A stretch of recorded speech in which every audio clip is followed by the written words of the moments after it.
So our last speaker is Michal Kuzsela, backend developer, team and tech lead in Pax Design. His presentation is called Speeding Up Costume Development. The talk's focus is on speeding up costume development via modules that bring new possibilities to Orchard Core. Thank you. Hello everyone. My name is Michael or Michal, not Mike, that is already taken. I came here from Czech Republic to show you what we have been working on for the last months at Pax Design. This presentation will be about our custom modules. These modules are focusing on streamlining custom development, cutting development costs, and they are helping to speed up the time to delivery by 4 to 6 times. And today I will show you how we achieve that. But first let me introduce myself and our company. I have been working at Pax Design for almost 8 years, and I focus on website development at ASP.NET, and I am a backend developer and software architect. I lead a team of 9, and together we are responsible for developing Orchard Core projects in our company. We have already created more than 50 projects and 30 custom modules. Today it has been more than 4 years since we introduced Orchard Core into our company, and we decided for it because in our point of view it was the most advanced solution for building headless websites on .NET Core, and at present we use it for the majority of projects. Pax Design is a company that is based in Brno, which is the second largest city in Czech Republic, and you can actually see it in the background behind our whole team. We have been around for around 20 years, and we focus on developing websites, portals and eShops. We are able to handle the whole process from graphic design, research, development to final content fulfillment, and we are oriented towards long-term relationships with our clients. We often provide them with support during the whole project lifetime. We are building projects on Orchard Core, but we also use other platforms such as Kentico or SmartStore, and together we have built more than 500 projects from diverse industries. You can see our bigger clients on the screen. Now I will just quickly introduce the agenda. First, I would like to focus on introduction to portal development, as this is what I would like to focus on today. Then I will just quickly show you our past workflow and why we used entities instead of documents. And then I will show you our new workflow, our new modules, and then we will move to the live demo. You can expect a Q&A section at the end. Although our modules can be used with multiple types of projects, I will focus only on portal development today. What do I mean by portal projects? Usually it is a project that is intended only for secured,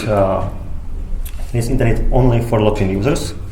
It serves for consolidation of multiple data sources, and it has some special purpose.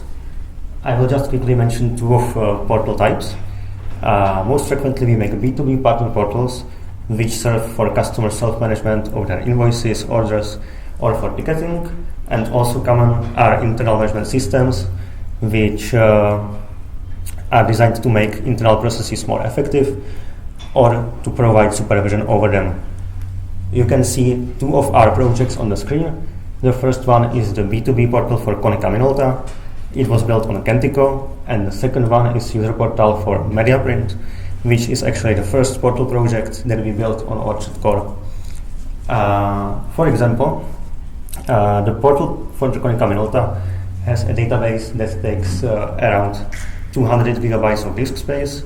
It contains about 8 million of products and 53 million of contacts, and also many more records, but these were the biggest ones. In order to understand why we build our custom modules and why we tend to use relational databases, let me list a few aspects of portals that they have in common. They are built upon a complex domain models, which are full of entity relationships. The schema is fixed and it requires integrity. Also, it is common that they are integrated with external systems, which include tasks that can insert or update records in the database. And it is common that they have file imports from Excel or CSV that can be used by users. At last but not least, there is a need for data management from the administration by users. And standardly the UI is based on table views.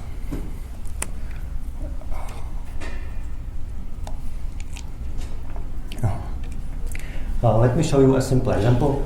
Imagine that your customer ordered a simple stock portal. It has only a few entities. It has employees that can manage products. The products have descriptions, prices, stock counts, and there are suppliers which are bound to deliver certain products. The client wants the entities to be manageable in administration. He wants an export and import features.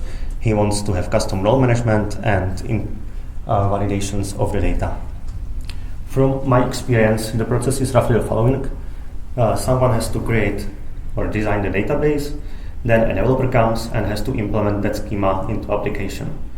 When he has the schema, he has to create the views, controllers, and also the custom features like import, export, and the custom validations and permissions. Finishing all these steps, they can take quite some time, and that's why we wanted to optimize this process. So let's see how we made portals in the past.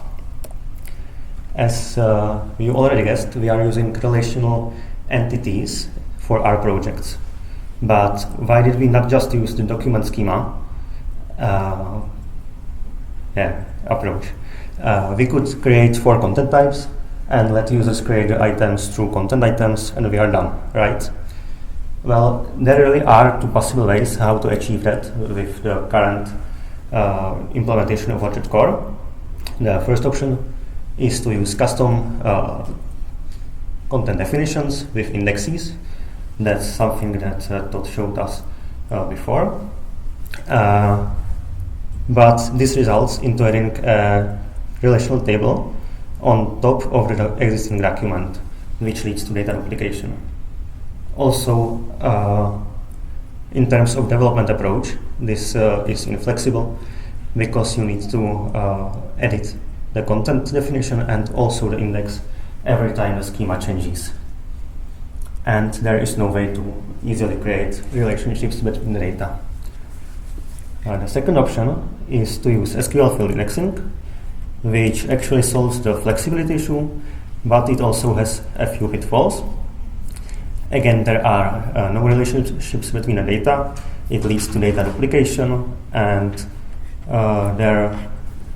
it's quite challenging to perform complex queries between the content types. For us, the biggest showstopper is that we have a very large data sets of interconnected data that require relationships, and we need to perform complex queries between the content types. That said, we usually end up with a combination of documents and entities. We still use documents for standard content, and we use it also for some more flexible structures that do not need relationships and the integrity. Now, let's see how we were able to create portal projects in the past.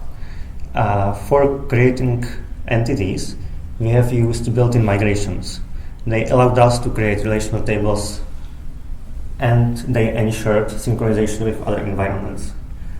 But from our experience, they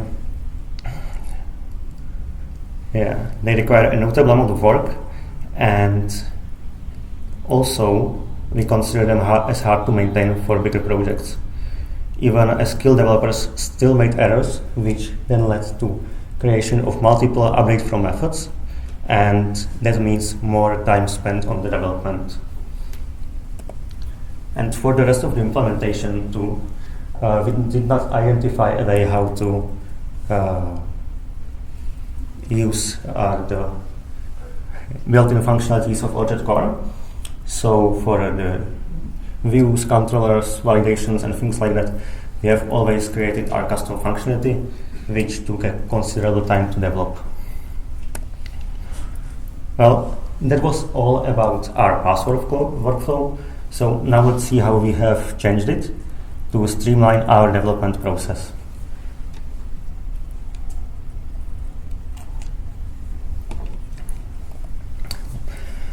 We needed to simplify the whole process. And that's why we created 3 custom modules, each of them targeting specific steps of the implementation process. You can see the Olive Table Builder is focused on simplifying entity management. Olive Grid allows developers to create UI in the administration and also set custom validations. And the last one is Olive Importer, which serves for importing data into the system. The first module, Olive Table Builder, is a key part of this process. It is a relational table management module that allows developers to manage database through administration with no code required. It is secured, so it can be accessed only by qualified developers, and also it is on internet only for local use, so it should not be misused on production. The second module is Olive Grid, which is basically a React table capable of showing any kind of data. It provides sorting, filtering, paging, and it also allows portal users to create and edit the data in the database. And as I said before, it allows developers to set custom validations on the data. And the last module is Olive Importer, which is a buffered importer. Again, it can be set up by developers and it can be used by portal users for importing data from Excel or possibly other data sources into the relational tables or into the content items. Together, these 3 modules create one complex package that allows us to build multiple solutions using the full potential of Orchard Core and relational tables. So now let's go to the demo. You can see we are using the display management core from Orchard Core to show our custom tables that are created in the database. I have already prepared the example that I told you about before. So there are suppliers, supplier products, and product prices. And I will just quickly show you that these tables are indeed in the database. Maybe. Yeah, you can see there is a harvest product price, supplier, and supplier product. And for demonstration, the product has 5 fields on it. Now, when I go into the product table in administration, then you can see there is a technical name that actually corresponds to the database table name, and there are the 5 fields that are present in the database. I will show you how to modify the table. When I click to add column, I can add another column into the database. I will choose a type field, and I can select a column type. Each column type has its unique properties. For example, decimal has also a precision settings, but for type column I will select the text type. I will select this enable because there are existing data in the database, and I will keep the default length. Anyway, what I was telling is that the column is already present in the definition of the table in administration, but it's not yet in the database. And we have 2 options how to migrate this column into the database.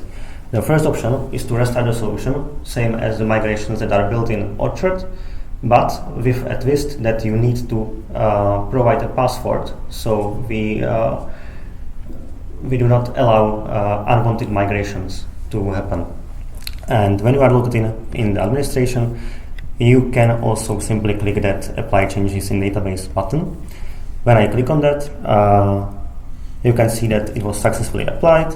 And when I return to the Harvest Product table, you can see the type column is already present in here.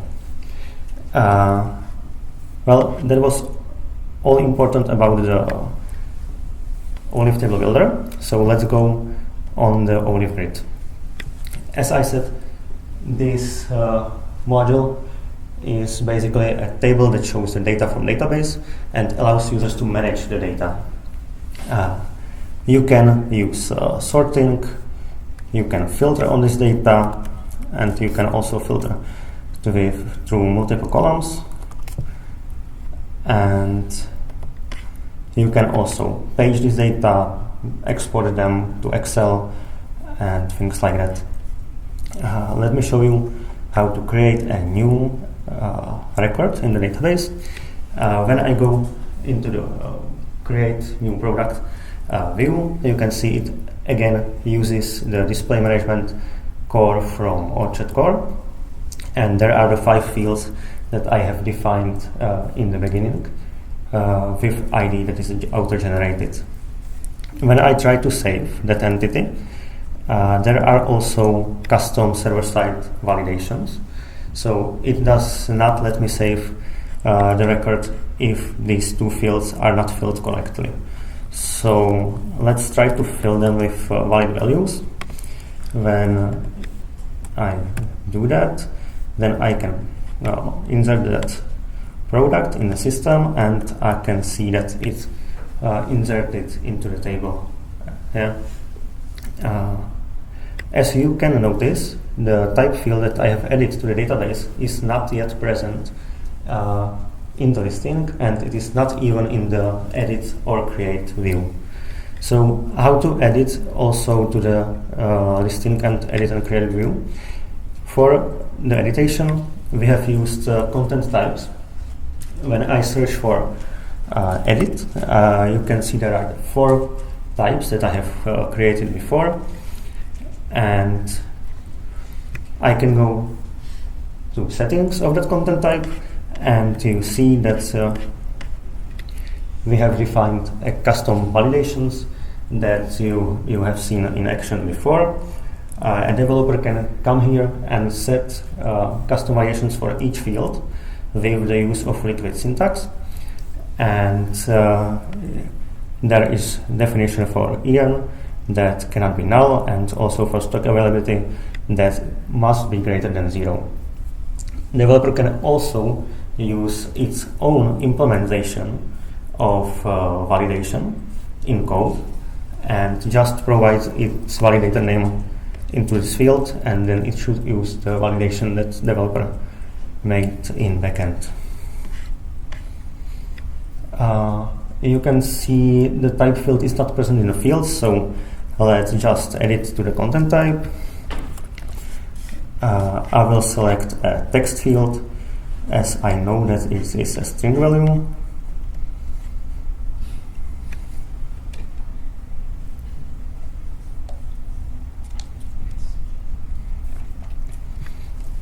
And wait a little while.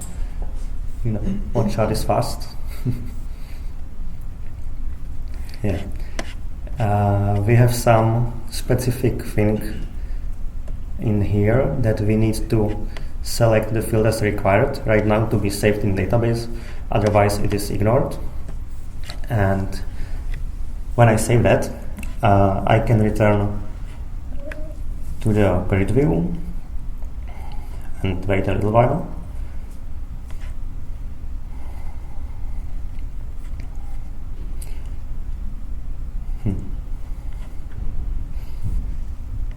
I don't know why it takes so long. Yeah, and when I return to the edit view of the product that we created, the type column is now present, and I can just say it's a type. When I publish that, I can search for it and check if it's saved, and it indeed is saved in the database. But it's not yet in the listing. So how to add it to the listing? For configuration of the listing in here, we have utilized admin menus. We have created our custom admin menu node, which you can see under the product, that there is a data table admin menu node, and when you open it, the developer has a possibility to set or enable some features like create, edit, delete, and export features. And when he wants user to be able to create or edit the record, he has to also provide the content type that we have seen before. So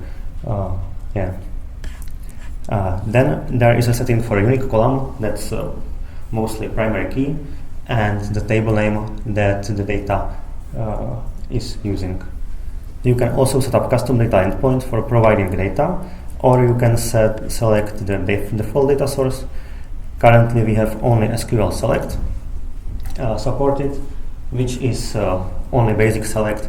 You can provide your custom where conditions and things like that, but the filtering, sorting and other things are automatically added to this select function, so you don't have to worry about that. And then there are the column definitions for the columns that are displayed in the listing. So let me add a type column to the column definition.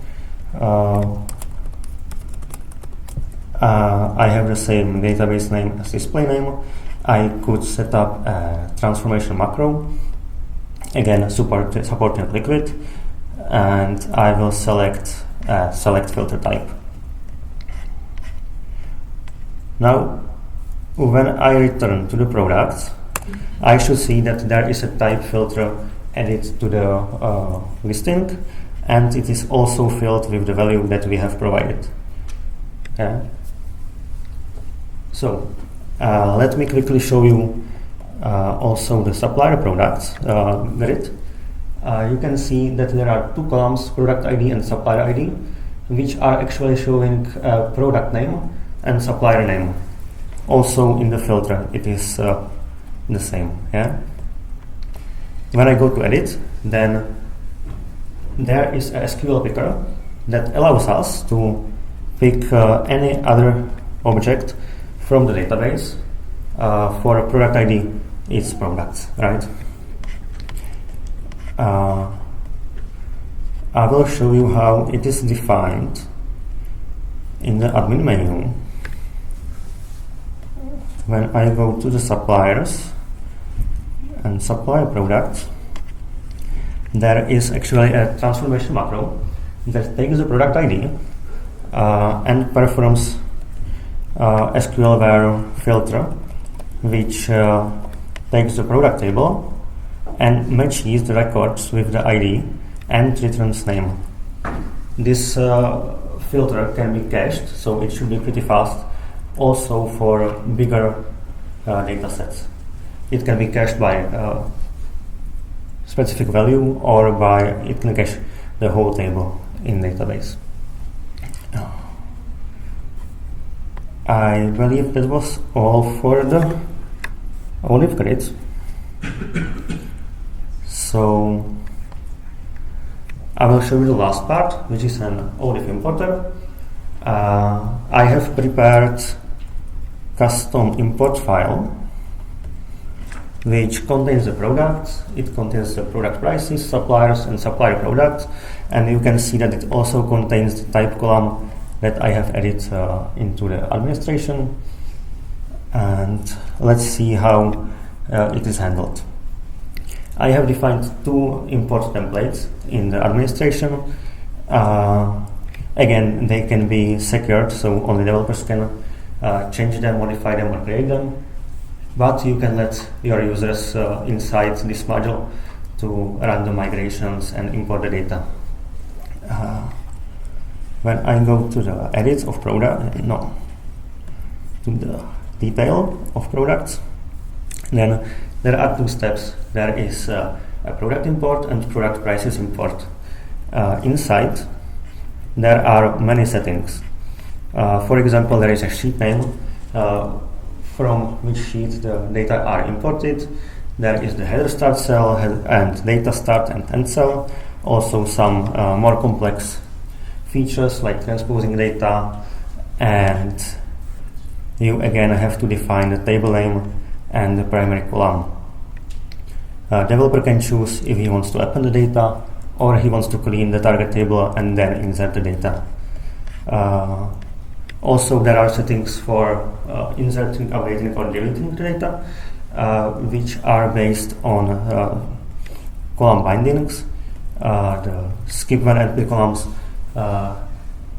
is related to insert. In case there are some columns empty that are needed to be there for the application to work, then the row is skipped and it is not imported. Custom delete columns serves for identifying the data that are not present in the data source, and it just removes the other rows that are not that should be not in the database anymore. And source and target unit property serves for matching two records from the source data and database data for updates to happen. And the most important part is the mapping function, which basically takes the source data and transfers it to the target table or content item. You can provide value, but when you do not provide value, it just simply transfers the original data into the target table. I will show you how to use that macro. In product prices, we are transforming the EAN value into the product ID the same way as we have transformed the view in the grid. So let's import those data. I can choose the file that I have created, and I have two options how to perform the import. I can import it in queue, which basically performs the actions in the backend or the background, or I can import it right away, which I will do it now. Here you see that it is imported. I can check the status of the import, and we see that there are 102 items processed, 98 inserted, and 4 were actually present, so they are just updated. I will do the same for the suppliers.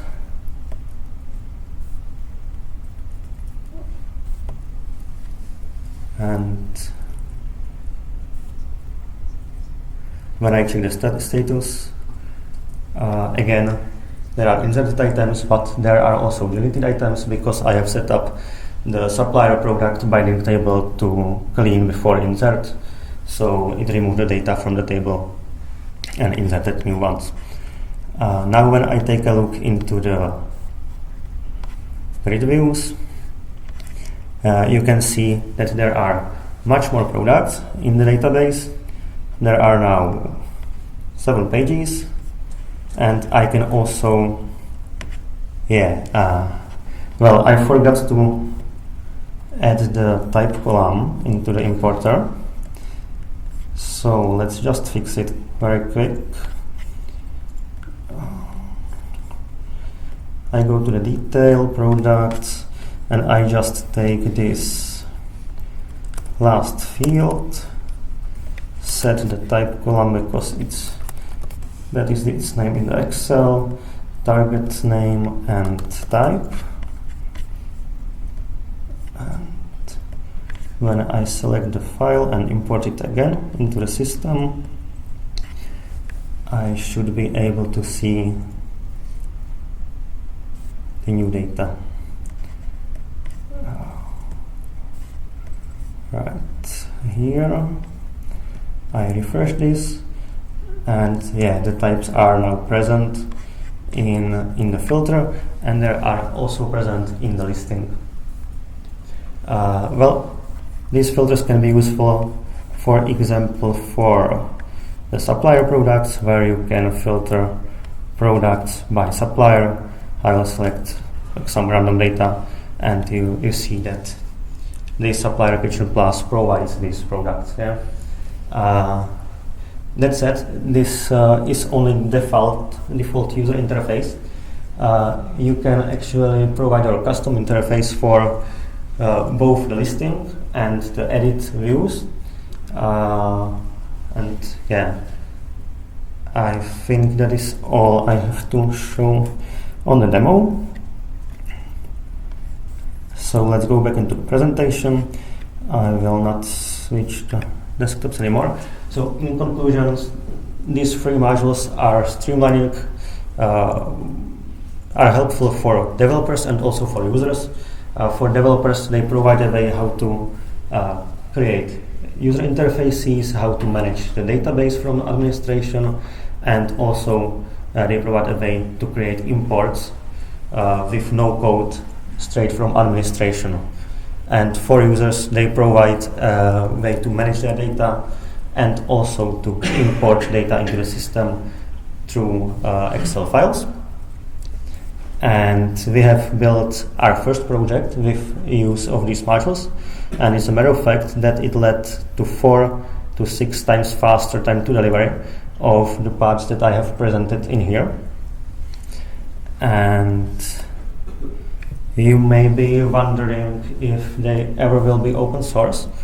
We have discussed it, and in case you would be interested in having these modules, then please just visit this QR or our Olive website or GitHub and let us know, and we will try to publish them before the end of this year. I believe that's all. So thank you for your attention, and we have now time for Q&A.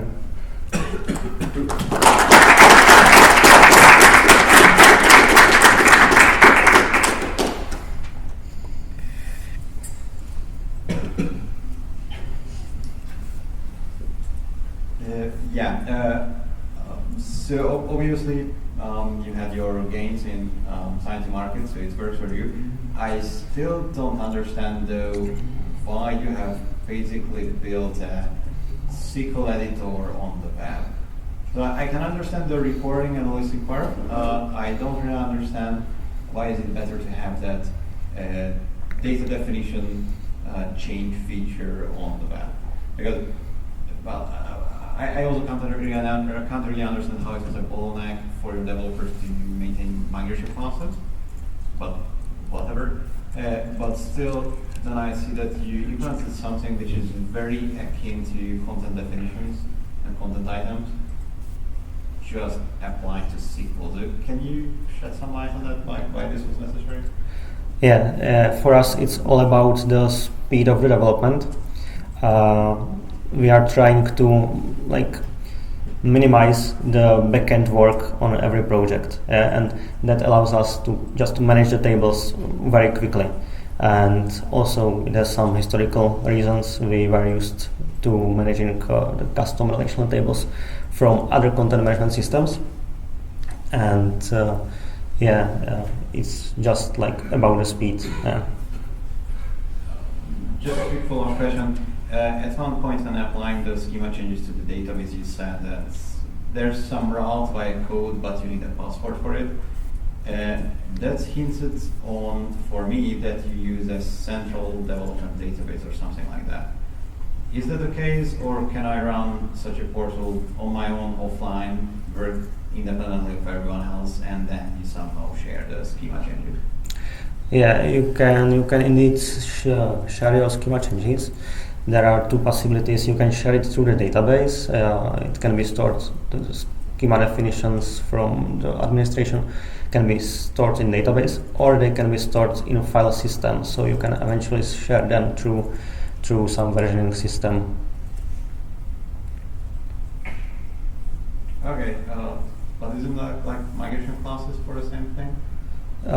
Yeah, it's very similar, but with the twist that you do not have to write the code.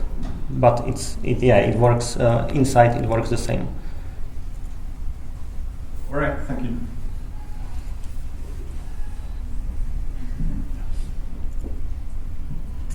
in your import module, what happens if you get a spreadsheet that's invalid? Like I get customers sending me spreadsheets color-coded with some smiley faces and all that. What happens if you import one of those? Yeah. Well, you get a validation error. I don't know what happened, but yeah, you can define your validations for the data, and they are not imported. Yeah, and they have to correspond to the mapping functions. So if they are not valid, they are not imported into the system, and you will be notified to change your source file. Right. Okay.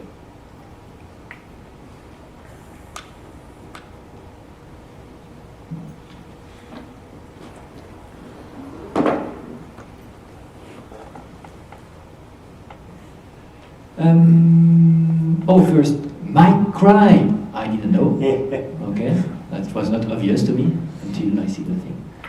Next time, we need the name and the hashtag of GitHub. So we know you are Piedon because I didn't know, and we know he's Mike Cry because I didn't know. It's up on the website. Yeah, it's on the website, but I see him. I don't. Oh, let me look you on the website. And so from this, what you showed, what is Orchard and what is not Orchard? What is the, in this case, I see it's a different theme, okay?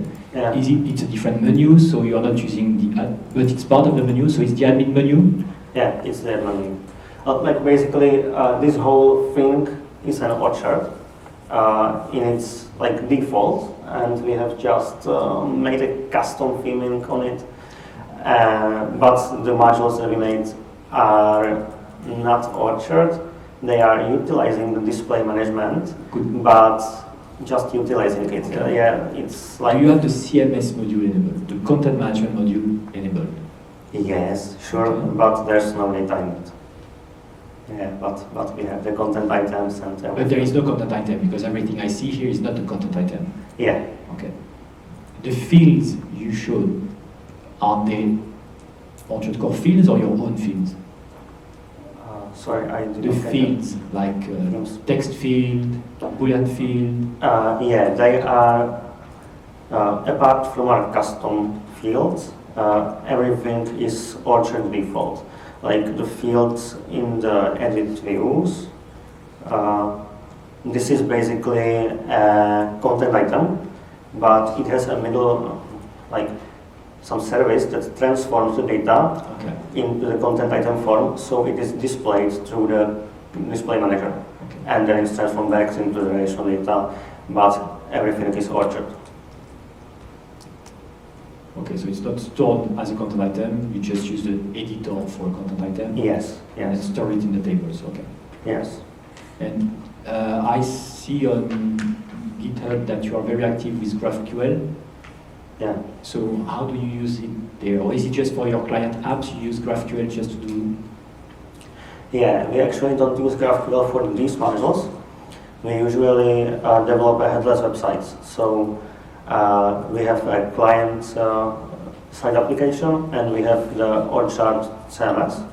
Or This Orchard thing. Core, this thing, yeah. The thing here that you showed is the service, that's what you, for the backend management, to make it fast, and tables, import data. Yeah, And then you have the website that is just using GraphQL to communicate. yeah, exactly. Okay. Yeah, and it's built on Orchard Framework, the front-end side. You also build the application. front-end on Orchard Framework using, Yes, yes. using decoupled like Razor Pages or? Yeah, we are using the Razor Pages, but it's completely separated. It communicates through GraphQL and for some parts through REST API. But Do you use tenants on the backend? yeah, we use tenants in the administration and also in the front-end application, and that's why we have the Orchard Framework in the front-end application. Yeah. Okay. And your schema management is just compatible with PostgreSQL, or do you make it agnostic? It is compatible with MS SQL, PostgreSQL, and in theory also with SQLite, but you know the imports feature is like the SQLite is not very good at, or it cannot do multiple inserts at the same time, so that probably would not work, but it's compatible with the schema manager. Okay, thank you.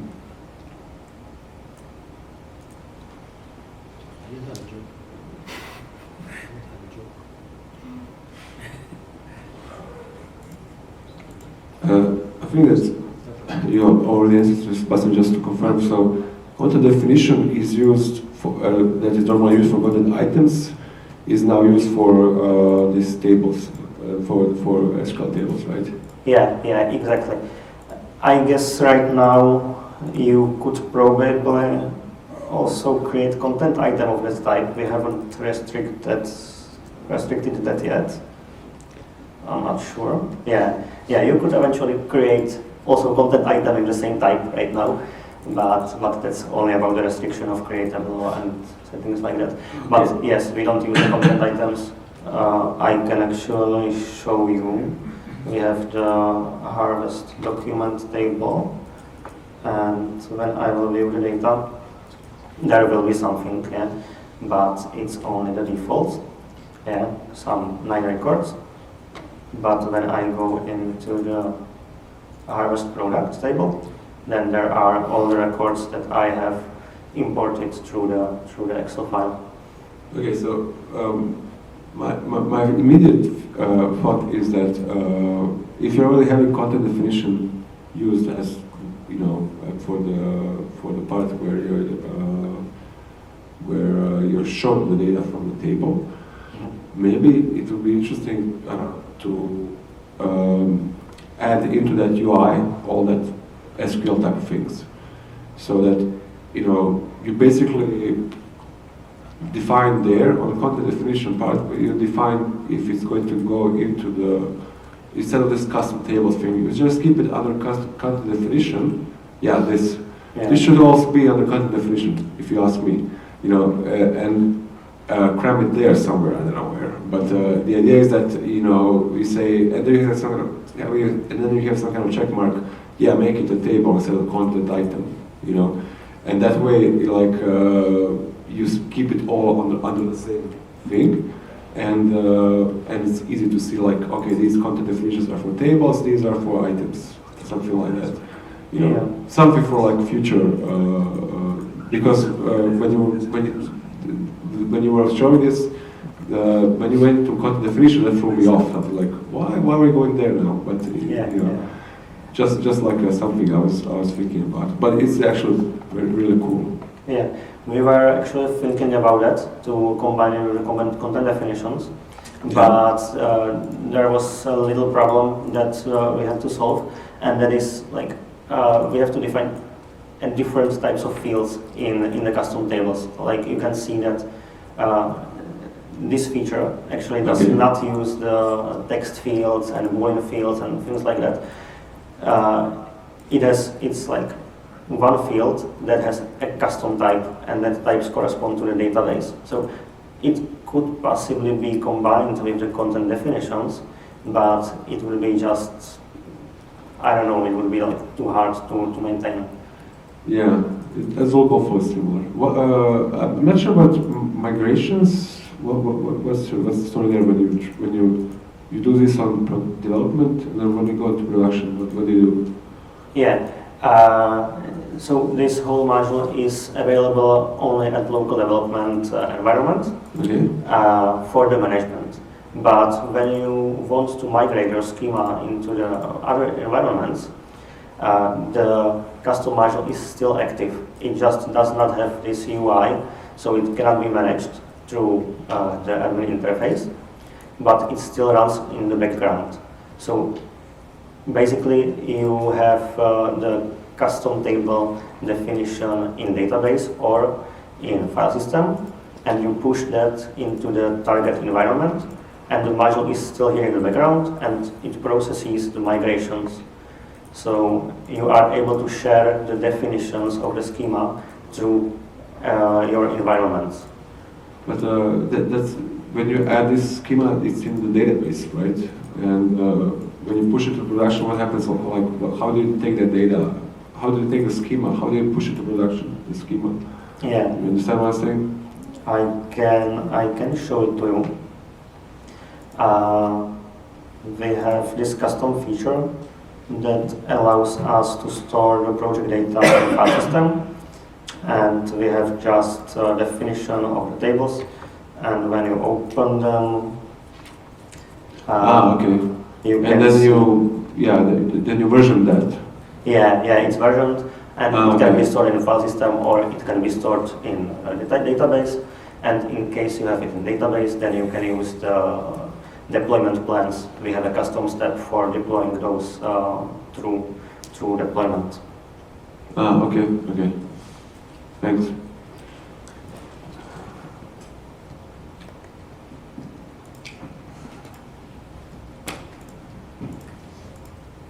So, should I get offended that you don't like SQL? Sure.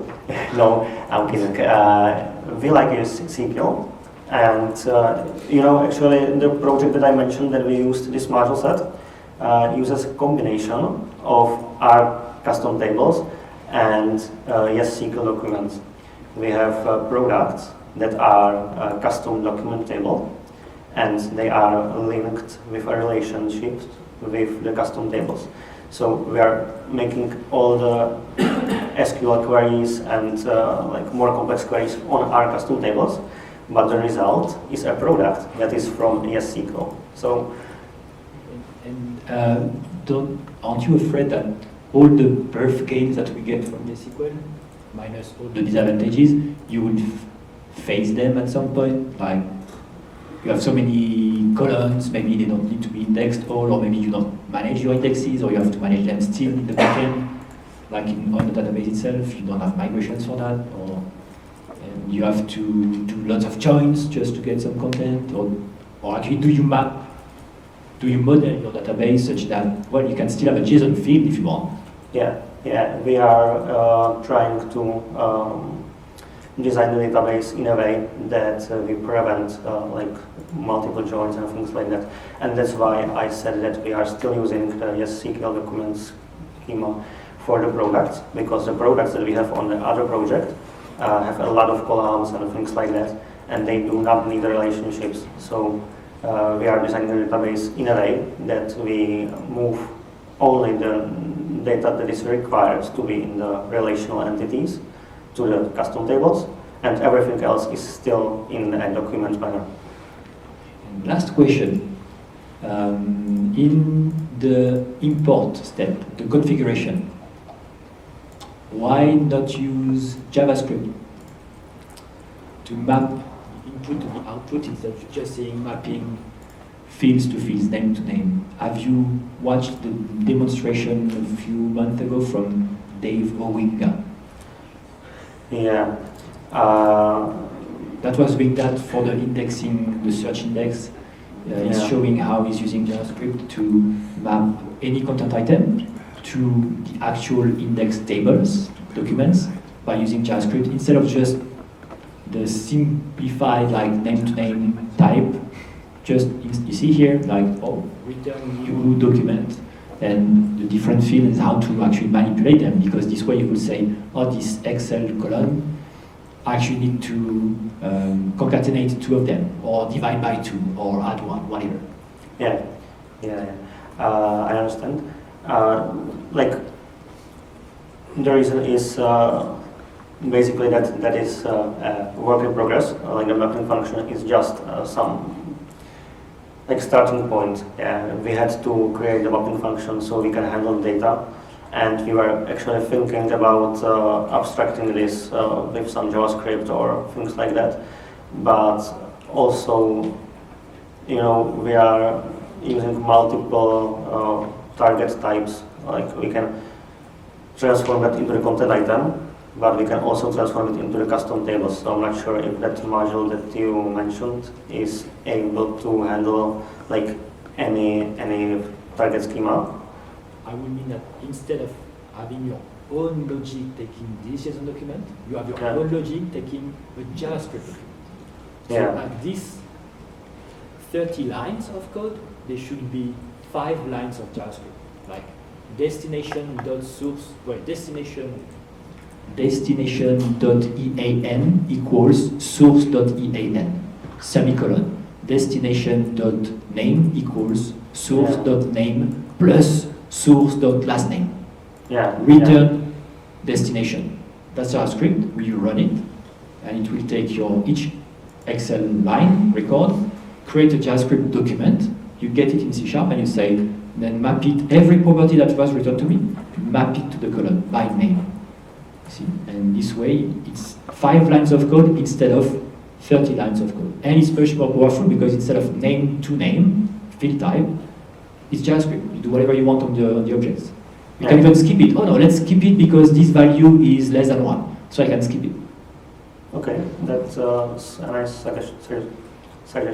So I'll send you the invoice. That's some value. Send me the link for the JavaScript version. Any other questions, comments? Okay, then thank you very much.